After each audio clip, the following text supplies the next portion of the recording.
দূরেরও কাছের সকলকে জানাই আন্তরিক শুভেচ্ছা।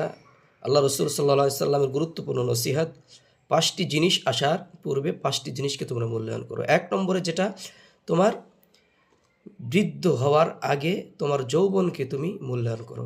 2 নম্বরে তুমি মূল্যায়ন করতে পারো তোমার অসুস্থতার আগে সুস্থতাকে। 3 নম্বর তুমি মনে করতে পারো তোমার দারিদ্রতা আসার আগে তোমার সচ্ছলতাকে তুমি গনিমত মনে করো। এরপরে আল্লাহ রসুল সাল্লাল্লাহু আলাইহি ওয়াসাল্লাম বলেছেন যে তোমার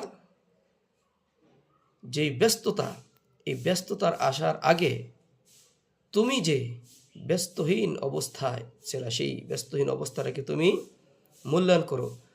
এরপরে আল্লাহ রসুল বলেছে তোমার মৃত্যুর আগে তোমার জীবনকে তুমি মূল্যায়ন করো। এই 5টি বিষয় যদি আমল করতে পারি, ইনশাআল্লাহ অবশ্যই সফলতা আসবেই আসবে। আসসালামু আলাইকুম।